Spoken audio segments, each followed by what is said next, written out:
Well, I decided to start in Pisgah Bay. Based on past history of some other friends of mine I know have done well in there, I thought that would be a great place to start.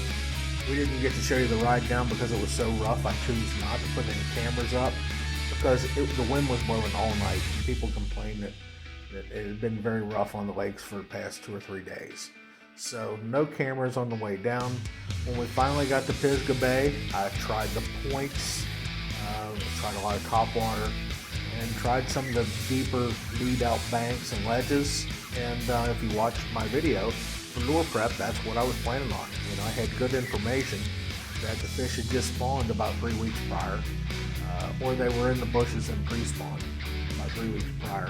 And I kind of figured they would have done their business and been on the way out. And so some of the lead in banks would have been the deal. But this wasn't the case.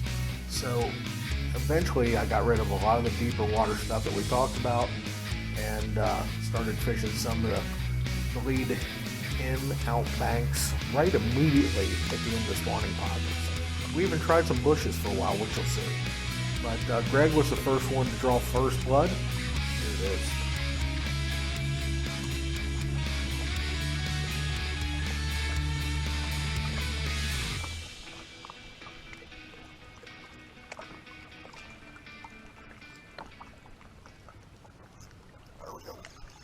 Got one?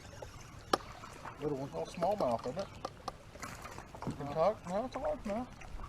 But it's little.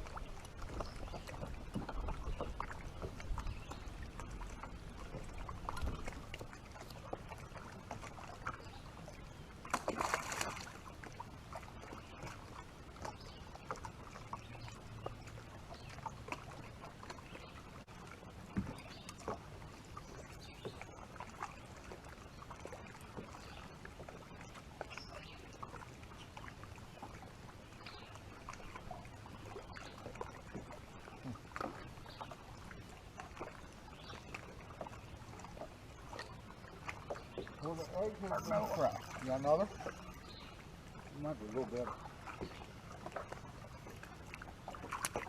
Not much, but a little.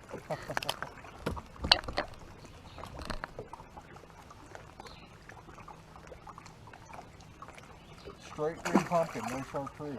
It's watermelon candy. Oh.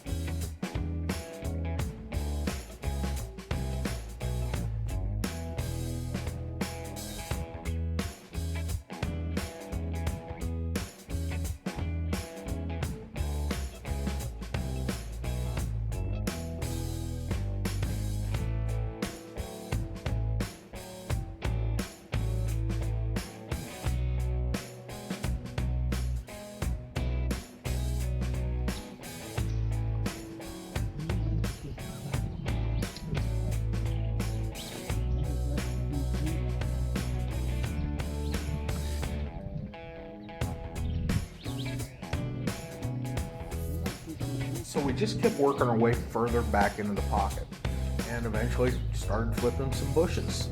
And I actually did see, and you'll see I had him hooked for just a second, saw a really nice fish under a bush. The coloration, I couldn't tell if it was a bass or not, so I pitched up in there, but the way he ate the bait was definitely a bass. So I really didn't get a great hook set on, as you see, but it kind of gave me an idea that maybe some fish were further back.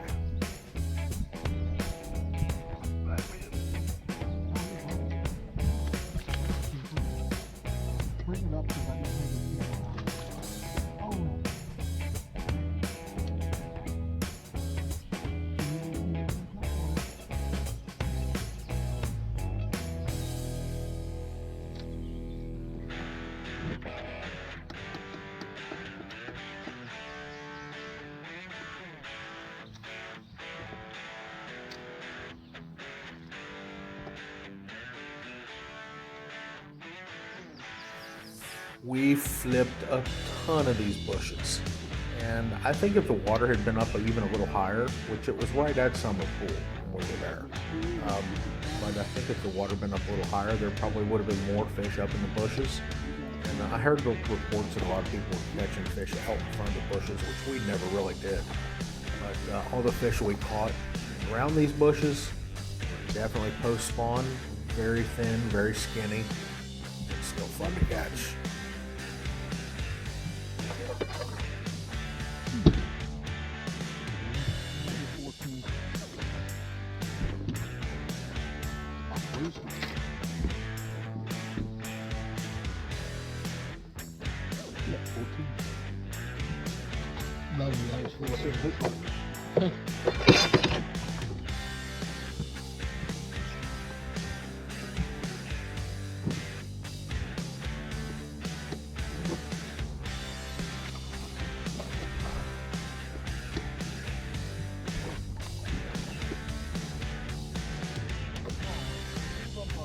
Right here.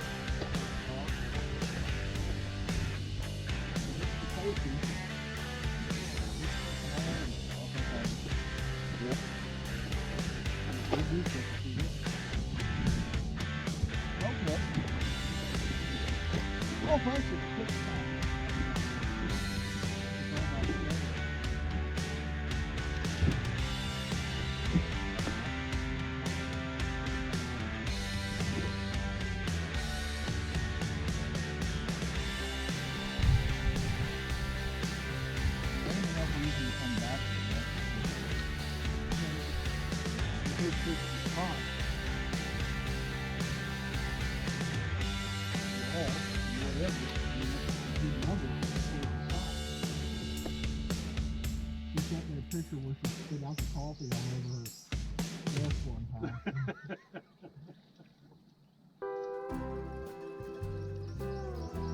If I was to call her today, you should probably hear it.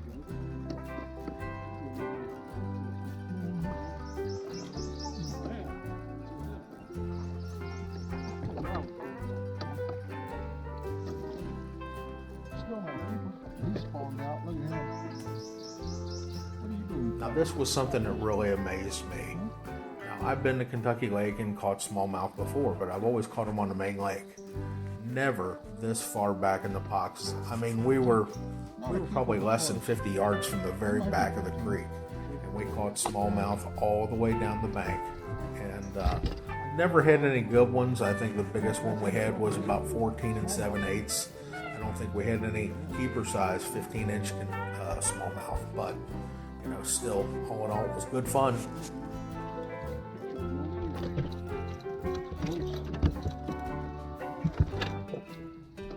Spawned out. Read the newspaper through it.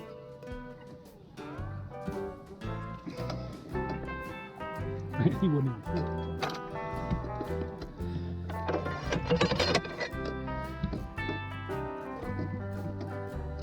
That's a 14-incher.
Shaky head? Yeah.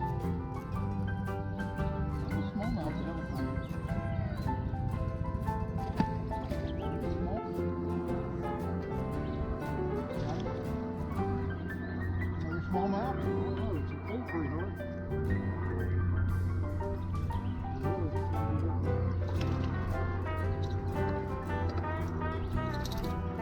A little 14 inches. Lean.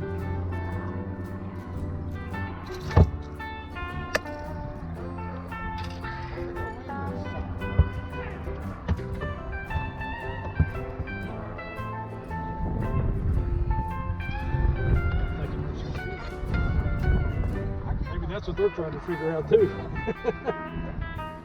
They're probably going off of GPS. Another 14 inches.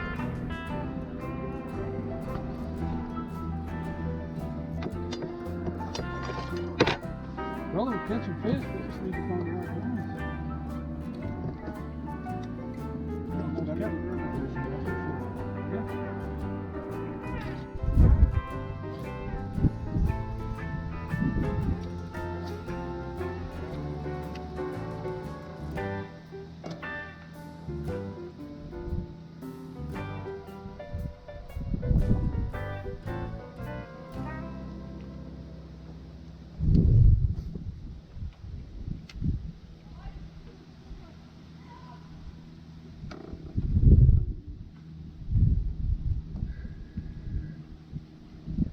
You need us a call? You need an ambulance? Yeah, call. We're at Pisgah. Where we at? We're in the back of Pisgah. We're gonna call. What's what? What's the campground? What's the campground? We're in Birmingham. Birmingham. Okay.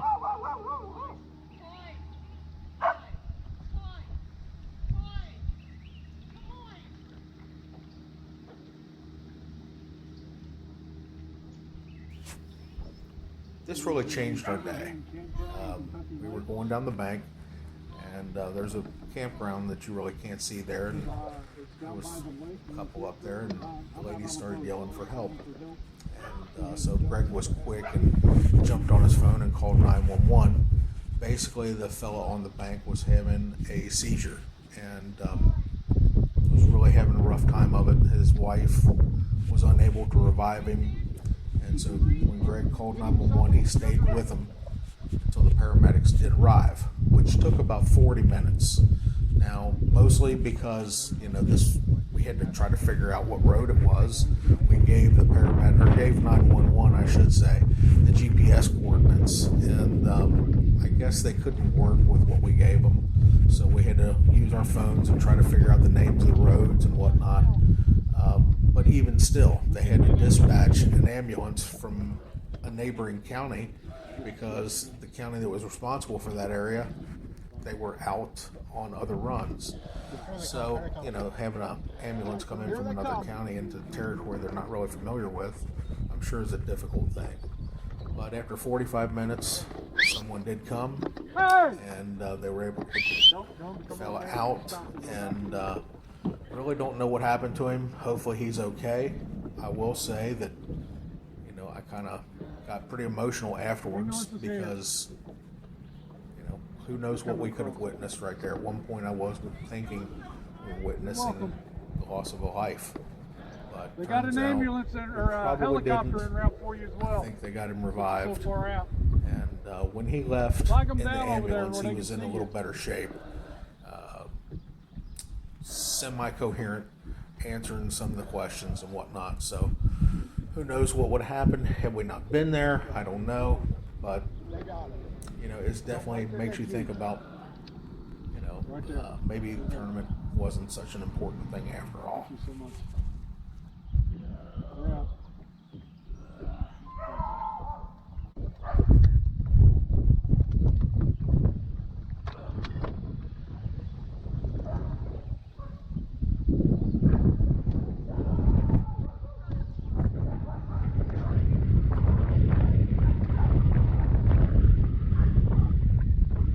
Yeah, you can't be afraid of clear water. Yep. place like Jen.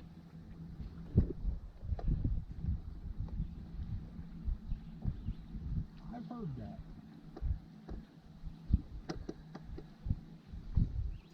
Oh man. Oh, it was a You had a bass. fish. I thought it was hung on a stake. You might have been wrapped around one. Yeah. That's a keeper too, I He's believe. pretty close, ain't it? Yeah, I believe he is. Put him on the board. He's been caught not too recently either. Yep. 15 and a half. Got his mouth open. Close his mouth a bit bigger. Actually, they get smaller. Really? Yeah. Nice. I'm counting him. Who's out in front of that? Another pattern that we found was to fish the shallow stake beds. They had to be 2 feet or less in the stake beds, and they had to be in the backs of the creeks. And there were definitely a lot of buck bass in there. They weren't big, mostly 14 to 15 and a half inches, as we call it, probably about 3 to 4 or 5 keepers somewhere in there. Problem was, I didn't think they were big enough to do well in the tournament. I definitely wouldn't have been competitive with the 9 pounds that I thought I could catch out of the stake beds. So I had made up my mind a couple of days prior that during practice on Friday, I was going to fish Kentucky Lake. And if I didn't find enough that I thought I could win, I was going to go run some old history over at Barkley. And especially since I found the stake bed thing and a couple other things that were happening, I really thought that I could go over to Eddy Creek in Barkley and really catch a decent bag of fish, maybe 15 pounds or so. And I thought I could be in contention. But there was some information about Eddy Creek that I didn't know until I got back to my room that night. Tune in for the Kentucky Lake tournament video, and we'll let you know about that. So thanks for tuning in, and check it out next week.